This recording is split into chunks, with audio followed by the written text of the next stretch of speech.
अरे Sophia, Sophia बहू, नाश्ता तैयार हुआ कि नहीं? तुम्हारे अब्बू खेत से आते ही होंगे। चूल्हा घर से सोफिया की आवाज आई। हाँ अम्मी, बस सब्जी भूनकर रोटी बनाकर देती हूँ। अम्मी नजमा बड़बड़ाते हुए बोली। पता नहीं क्या करती है सुबह से। तभी अब्बू रेहान खेत से आए, हाथ मुंह धोकर बैठ गए नाश्ता करने को। नजमा बोली, सोफिया अब्बू आ गए हैं, नाश्ता लेकर आओ। सोफिया जी आई बोल जल्दी से नाश्ता लगाने लगी। एक रोटी सब्जी लाकर रखी तो नजमा बोली, बस एक रोटी, जल्दी लाओ। सोफिया बोली, हाँ अम्मी बना रही हूँ। नजमा बोली, थोड़ा जल्दी हाथ चलाना सीखो। ऐमन बूबू की बहू सुबह 8 बजे तक नाश्ता, 12 बजे तक दोपहर का खाना और रात को 9 बजे तक खिलाकर तैयार रहती है। एक तुम हो, रोज लेट करती हो, कुछ सीखो उससे। सोफिया नजरें झुकाए सब सुनकर चली जाती है। सोफिया की शादी फिरोज के साथ 6 महीने पहले ही हुई थी। वह पूरे तरीके से उस घर के तौर तरीके नहीं सीख पाई थी। सास सिखाती कम थी, बस दूसरों की बहू की तुलना अपनी बहू से करती रहती थी। शाम का वक्त था। सोफिया अपनी सास के लिए नाश्ता और चाय लेकर जाती, जहां नजमा फोन पर खाला जान से बात करते हुए बोली, देख तो बहन, चाची की बहू दहेज में कार और 50 तोला सोना लेकर आई है और यहाँ पर सोने के नाम पर मंगलसूत्र और कान में और 30,000 की बाइक। हाय रे किस्मत। सोफिया चाय का ट्रे टेबल पर रखकर बिना कुछ बोले चली जाती है। उसे अपनी सास की बात बहुत बुरी लगी, पर आंखों में आंसू आते ही झट से पोंछ लेती है और अपनी मम्मी से शिकायत करते हुए बोली, मम्मी मैं अपनी सास की हरकतों से परेशान हूँ। वह बस मुझे दूसरों की बहू से तुलना करती रहती है। कभी इसकी बहू देखो, कभी उसकी बहू को देखो। मैं परेशान हो गई हूँ। आज 6 महीने से बस रोज रोज वही सुन के मैं परेशान हो चुकी हूँ। उधर से अम्मी समझाते हुए बोली, कोई बात नहीं बेटा, किसी किसी की आदत होती है जो मरते दम तक नहीं जाती। तू ही बर्दाश्त कर ले। पर सोफिया को यह बर्दाश्त नहीं हो रहा था। उसे इसका कोई न कोई तोड़ तो निकालना ही था। दूसरे दिन नजमा सुबह टहल कर आई और सोफिया से पानी मांगी। सोफिया पानी लाकर देती है।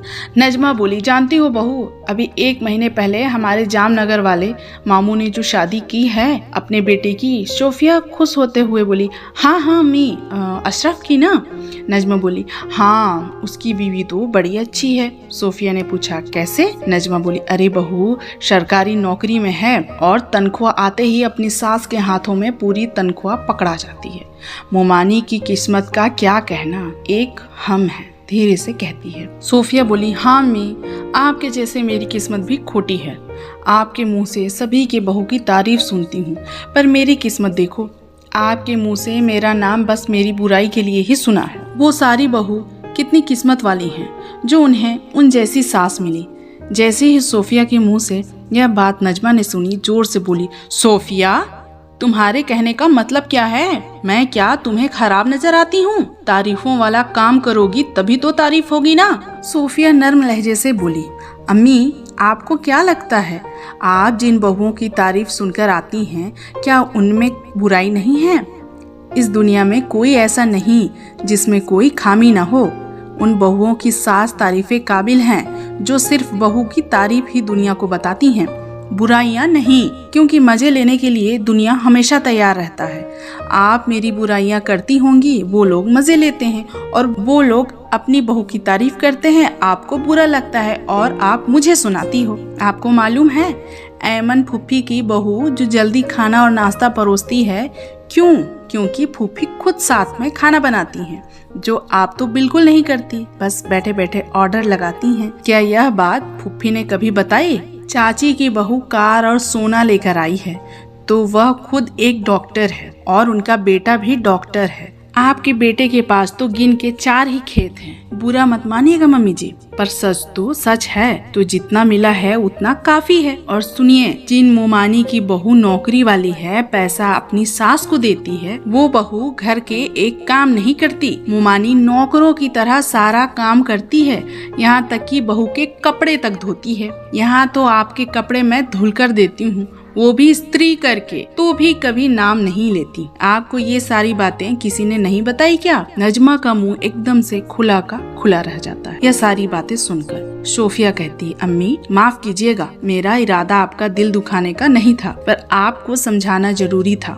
मुझसे जितना बंस पड़ता है मैं करती हूँ। आपकी बातें बुरी लगती है, पर कभी मैंने आपके बेटे से शिकायत नहीं की, ना ही आपके आगे जुबान चलाया और ना ही आपको जवाब दिया। सोफिया इतना बोलकर चली जाती है। नजमा को सोफिया की बातें समझ आ गई थी। रात को सभी खाना खा रहे थे। आज सोफिया ने बिरयानी बनाई थी। नजमा ने बिरयानी खाते हुए सोफिया की तारीफ की। कहा, सोफिया सच में आज जैसी बिरयानी मैंने कहीं नहीं खाई। सोफिया खुश होते हुए बोली, लगता है अम्मी को मेरी बातों का असर हो गया है, नहीं तो मजाल है कि वो मेरे खाने की तारीफ करें। थोड़ी देर बाद सोफिया नजमा के कमरे में पानी लेकर गई तो नजमा फोन पर अपनी सहेलियों से बातें करते हुए बोली, क्या कहूँ रिहाना, मेरी सोफिया जैसा खाना, खास कर बिरयानी, तो मेरे खानदान की कोई बहू नहीं बनाती। यह सुन सोफिया जोर जोर से हंसने लगी और कही, सच कहती है अम्मी कि किसी की आदत मरते दम तक नहीं जाती। दोस्तों, एक दूसरे से तुलना करना कुछ हद तक ही ठीक लगता है, पर तुलना करना ही क्यों? ऊपर वाले ने सभी के अंदर कुछ न कुछ कमी छोड़ी होती है और खूबी भी दी होती है, तो दूसरों की खूबी से जलना नहीं और अपनी खूबी से किसी को जलाना नहीं। दोस्तों, वीडियो अच्छी लगी है तो प्लीज़ मेरे चैनल को लाइक और सब्सक्राइब ज़रूर कीजिए। अपना प्यार मुझे यूं ही देते रहिए। मिलते हैं अगली वीडियो में। Bye bye.